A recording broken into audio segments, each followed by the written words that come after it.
Hi there, I'm Nan. Last year, I challenged myself to make one tiny painting a day for 31 days, and somehow it changed everything. If you've never heard of it, this is part of a global art challenge called Inktober.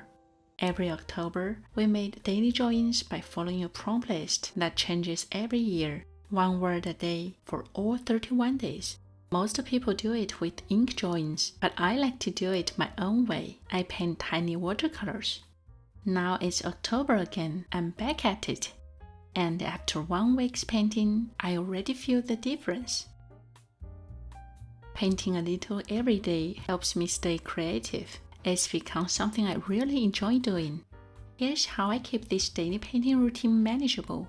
Instead of using a sketchbook, I take a big sheet of watercolor paper and draw a grid of tiny squares.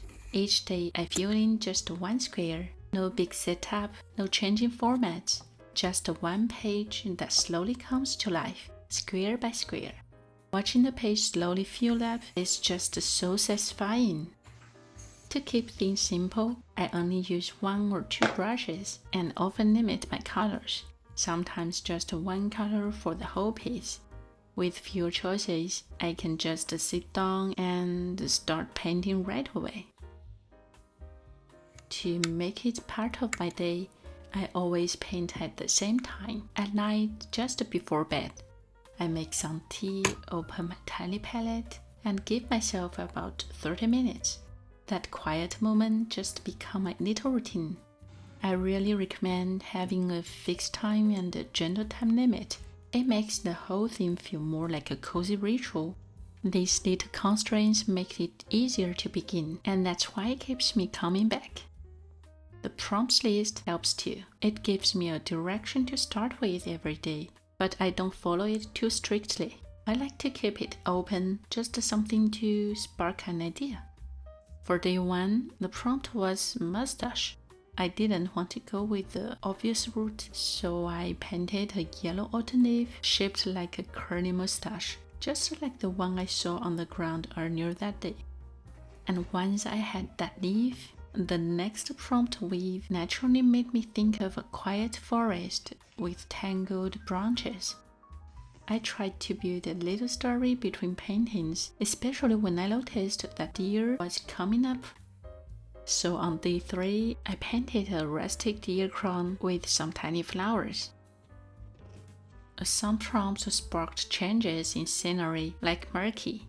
Actually, I felt a bit stuck with colors that day, so I simplified one color, misty mood, a quiet lake surrounded by trees.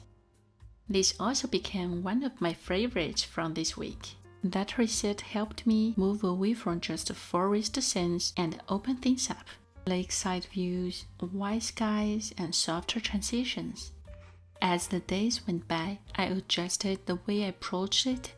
Some squares were more detailed, others were minimal.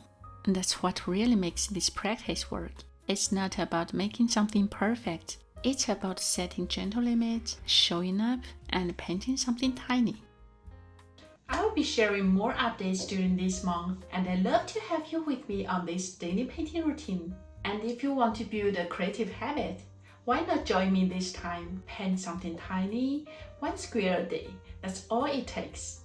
And if you are curious about watercolor and want to learn in a simple and playful way, check out my online miniature watercolor course for beginners and enjoy 14% off for a limited time. Thank you for watching. Don't forget to like, share, and subscribe to my channel. I'm Nan, a miniature watercolor addict. See you next time.